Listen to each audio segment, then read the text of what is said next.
Have you ever felt a quiet stirring within you? A gentle knock on the door of your heart. It's a feeling that there must be something more than the rush of daily life, more than the deadlines, the notifications, and the endless pursuit of what comes next. This feeling isn't a sign of discontentment. It's an invitation. It's your soul whispering that a deeper, more peaceful existence is possible. It's the start of a journey, not away from your life, but deeper into it. A journey toward a state of being that feels more true, more connected, and more whole. This is the first step toward unlocking your higher self. Today, I want to have a conversation with you. Not just a talk, but a shared moment of reflection. Imagine we are sitting together, the world outside is quiet, and we are simply exploring an idea. The idea is this: what if we could break free from the noise? What if we could cultivate the kind of inner peace we often admire in great spiritual teachers? We will explore this through the lens of one of the most profound examples of love and humility in history, Jesus. His life wasn't just a story from long ago. It is a timeless map, a guide to navigating our own inner world with more grace and compassion. This journey isn't about religion in the way many think of it. It's about spirituality. It's about the human experience. It's for anyone, from any background, who feels that call for something more. It's about finding a universal truth in a specific, powerful example. So, take a deep breath with me. Let go of the day for just a moment. Let's begin by talking about what I call ordinary consciousness. Most of us move through our days on autopilot, reacting to life rather than truly experiencing it. But what if you could pause, even for a moment, and become aware of your thoughts and feelings as they arise? Imagine you live your entire life inside a single room. The walls are covered with mirrors, reflecting your every move, your every thought. This is how most of us experience our minds, constantly seeing ourselves, our worries, our desires. The only window is small and looks out onto a very narrow street. In this room, your primary focus is your own reflection. But what if you could open that window a little wider? Try this. The next time you notice yourself lost in thought, gently bring your attention to your breath. Notice the inhale and exhale. This simple act is the first step out of the mirrored room. This room is the ego. It isn't inherently bad. It's a structure we build to navigate the world, but it keeps us confined, making us believe we are the center of the universe and that our personal story is the only one that truly matters. To move beyond this, practice self-inquiry. Ask yourself, who is noticing these thoughts? Or, what am I feeling right now? This gentle questioning opens the door to awareness. Ordinary consciousness judges, compares, and seeks validation. But awareness simply observes. When you notice judgment arise, label it gently. That's judgment. Then return to your breath. Breaking free isn't about destroying the room. It's about realizing that there is a door. The room is not the whole house. There is a vast, open field of consciousness waiting for you.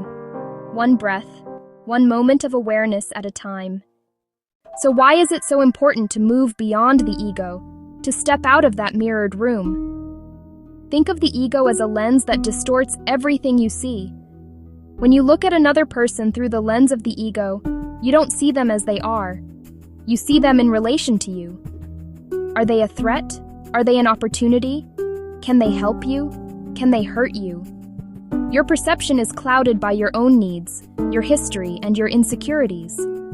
This prevents true connection. You're not seeing a soul, you're seeing a reflection of your own world. Imagine you spend the day looking into a mirror, admiring, checking for flaws, making sure you look just right. Someone hurting walks up. If you keep staring, you may not even notice. Or you only see them, distorted in your reflection. Setting down the mirror is liberation, not violence against yourself. Your identity is not your accomplishments, possessions, or others' opinions. Now let's turn to the life of Jesus as a guide for this journey. Regardless of your beliefs, we can look at his story as a profound teaching on how to live beyond the ego. His life was a masterclass in humility. Humility is not thinking less of yourself, it is thinking of yourself less. He washed the feet of his disciples, turning the ego's hierarchy upside down. True power lies not in being served, but in serving others. In a world of retaliation, his message was radical. He taught to turn the other cheek, not weakness, inner strength. It is refusing to take on another's negativity. The ego builds walls, forgiveness dismantles them. Letting go frees you from the prison of resentment. His love was unconditional, extending to outcasts, the sick, even betrayers. A higher consciousness loves like the sun, it simply shines. His peace came from within, anchored in something greater. So how do we begin to walk this path in our own lives? Practice observation without judgment. Today, for 5 minutes, just sit and watch your thoughts. Don't stop or criticize them. Notice them like clouds passing in the sky. When the ego worries, compares, or judges, simply label it, that is the ego. This noticing creates space. In that space, freedom begins. Practice active forgiveness. You may not feel it at first. Do it anyway, daily. You're choosing peace over being right. Practice small, unconditional acts of service, with no expectation of recognition. Cultivate stillness, meditation, prayer, or time in nature. Disconnect from noise, connect to silence, anchor in the present. The ego lives in past regret and future anxiety. Your higher self lives here, now. These small steps guide you out of the room of the ego into the open field of your higher self. I once coached a man, let's call him David, whose identity was built on success, title, and income. He was unhappy, anxious, and trapped in the mirrored room. Observation revealed the ego's relentless voice. Seeing it became the first crack in his armor. Daily, small, anonymous acts slowly shifted his joy from recognition to giving. He became a better listener, more present at home. The job remained, but it no longer defined him. He stepped out of the mirrored room by changing the consciousness with which he lived. As we close, hear this hope. Becoming more like the gentle, loving presence Jesus embodied is not reserved for saints or sages.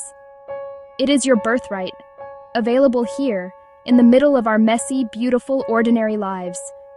You don't need a monastery or to abandon responsibilities. The work is internal. The kingdom of heaven is within you. This is a journey, not a destination. Some days the ego feels strong. That's okay. The goal is awareness. Notice it with compassion. Plant seeds of awareness, forgiveness, service, and stillness. Tend them daily, a few minutes of watering, a little sunshine. Over time, you'll be amazed at what grows. Peace blossoms, compassion extends, love asks nothing in return. Your next thought, your next action. Choose to observe, forgive, serve, and be still. Let the knock on your heart be your call to action. Step into the open sky of your true nature.